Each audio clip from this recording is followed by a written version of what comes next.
4, 3, 2, 1. Hello. Welcome to Thursday. My name is Holly Holiday, and I am your Jedi Master. That means you are here on our Jedi Lunch Break Live, which is diversity, equity, inclusion strategies in 15 minutes or less. And let's just jump right into it. If you've been with us before, then you know we won't be here long, but hopefully we will be delivering information that you can immediately use to help create a better workplace culture or climate for yourself. I get asked all the time, Holly, we love this advice, but we need to get in touch with you directly. Well, that is all possible. You can go to our website, which is holidayadvisors.com, and go to the Meet With Me button. And there's a button where you can just go right online and schedule an appointment. And if you want to email about what we have coming up, or maybe questions that you'd like to hear answered on our Jedi Lunch Break Live segments, then you can email us at holidayadvisors.com. That's Jedi@holidayadvisors.com. Or if you just want to connect, feel free to go to our website. That's the best place to find us. And of course, we are on all the social media, and mostly and most importantly on LinkedIn, where you're watching us right now. So I promised, because I have this question all the time, and I think a lot of people actually have this question and get asked this question, which really has to do with, I am one of the only maybe queer person, only Black person, only Latino, Latina, only whatever it is that you find yourself the only, or maybe just a handful of. And you want to figure out how to better improve your space, how to navigate your space, how to ensure that you are contributing to a collective or inclusive environment. And in fact, let's be honest, maybe you're just an ally who wants to be helping to create an inclusive environment. Well, I got a couple tips for you today. Let's just first of all start with the overall message, and that is, in creating inclusive environments are a team sport that require a conscientious, or what I like to refer to as an intentional effort from everyone who is in the space. Yes, it's great. And of course, we support, and we'll talk about this more next week, when leadership is really supporting and has created a structure for this. But in situations where that's not the case, any and everyone can help be responsible and contribute to creating an inclusive environment. So what are some of the things that you can do? And let's just go through a few quick suggestions here. First and foremost, recognize and value diversity. It is important just to create an environment where unique perspectives, experiences, and contributions are frankly just acknowledged, and just as importantly as acknowledged, appreciated. Now, acknowledgement and appreciation do not denote agreement. So that's not what I'm saying. I'm not saying that you create an environment where everybody just agrees with everybody says. No, that would not be productive in anybody's space. But you can acknowledge, you can make sure that you're creating an environment where thoughts are actually listened to and thoughtfully considered and appreciated for them bringing forth an idea.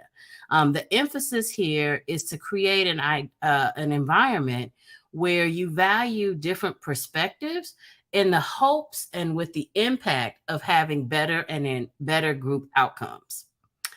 Another thing, set expectations. Listen, I know many of you who have worked with me and who maybe listen to me on this StreamYard know that I am a huge fan of Stephen Covey's Speed of Trust. And one of the most important behaviors that he talks about in the Speed of Trust is setting clear expectations.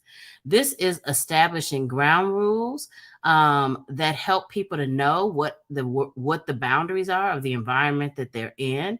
It encourages active listening and being mindful of our language and our biases, and avoiding making assumptions. When you understand where you are and what's expected of you, it promotes inclusivity, respect, and a space that creates open dialogue. One of the ways that I really love to create this kind of space and help to set those expectations is through using some form of community or group agreements. And I find, especially when I'm going into a space that I haven't been in before, that it really only takes a quick 5 minutes or so to ask people what they need in the space in order to be full contributors. And then especially if it's a space that you're convening over and over and over again, you can just update and recycle and reuse those agreements over and over and over again for every time you meet. And it doesn't take but a minute to make sure that before each and every meeting, as you're getting adjusted to the agreements, that you just quickly repeat them and you say, hey, here's our 5 agreements in which we operate. Everyone is expected to honor them.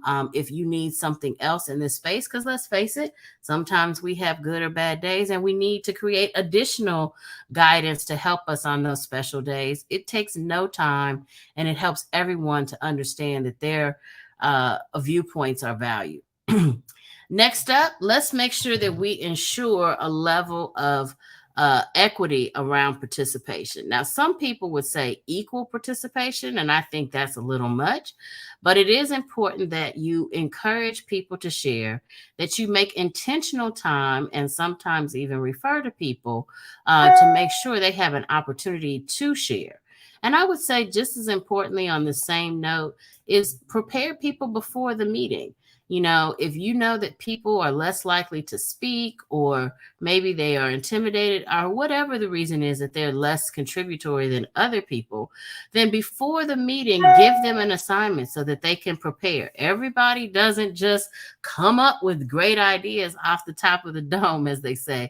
Some people would like to actually have a little bit of time to prepare, perhaps research, and then you may find that they show up better when they understand and have been given the direct assignment. Another idea, avoid tokenism. Oh my goodness. Tokenism really occurs when when people who are asked to show up in one way are not really in on it. It's like not being in on a really bad joke. If I am an African American woman, which I happen to be, and you need me to show up or represent an African American woman point of view when I come into the room, let me know that that's one of the things that you're hoping that I'll bring to the table. Help me to help you. Don't put me in the table with the intent of having me represent that perspective, but you haven't said anything to me about that's how I should show up.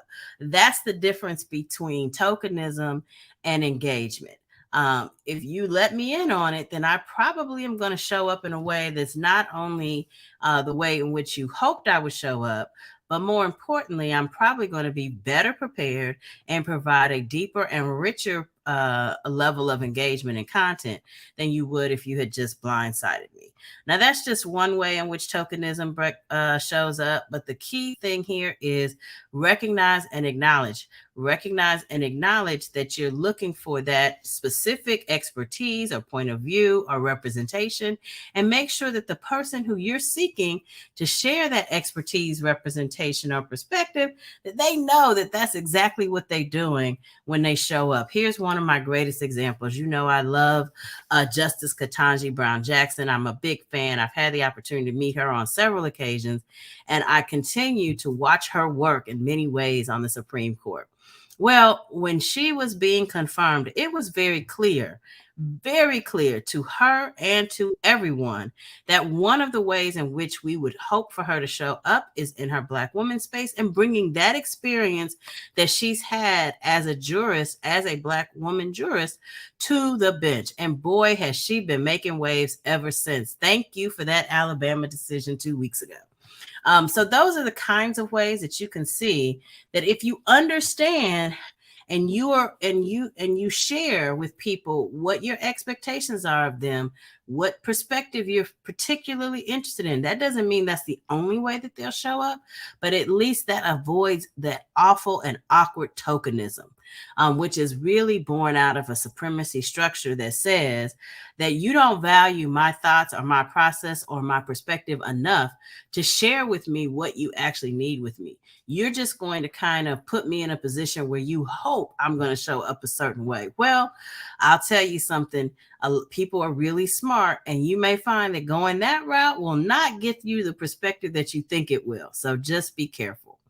I want to kind of close out with two things here. One is fostering empathy and understanding. It is so important. If you want to understand kind of how to create space where people feel valued and recognized, try thinking about the world through their point of view. Thinking about the kinds of things that they may have to manage when they're in a situation. And if this isn't a thing that works for you, because I know that's a skill set that not all of us have, think about ways in which you can ask questions respectfully and seek to understand the different perspectives and the challenges that they may be experiencing, so that you can show up better. And let's face it, if you're the one that experiences challenges, this may be a way that you can help others to understand some of the challenges that you're having in that space. This is just a sample. We have a few more that we can talk about, but I think I'm going to leave them for another day. We are rounding out, and I like to keep these things nice and pithy and short, but I will quickly say, look for upcoming episodes where we really dig in and talk about how to address microaggressions and bias, and how to just overall educate and increase awareness. And probably one of my favorites is leading by example. So we'll do that in some upcoming episodes. Next week, however, what you can look forward to, because I've already got the question on deck, is how do I know if my organization or company is taking workplace culture seriously? How do I know if this is really a place that is going to value diversity and work and continue to expand equity and inclusion, so that I, as a person who may be a minority or maybe a class that has been underserved or underrepresented, can feel safe and secure coming to work and giving it my absolute all? Well, more to come on that next week. As you know, we are here each and every Thursday at noon for your justice, equity, diversity, and inclusion strategies in 15 minutes or less. My name is Holly Holiday. I am your Jedi Master. We hope to see you back here with us next week.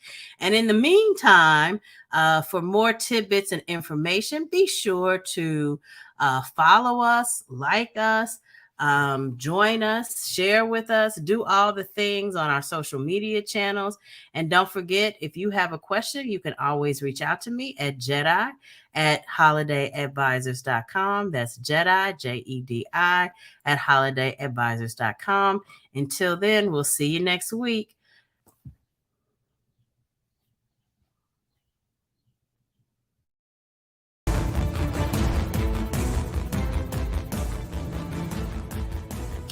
Join me next Thursday for a new edition of Jedi Lunch Break Live right here on LinkedIn.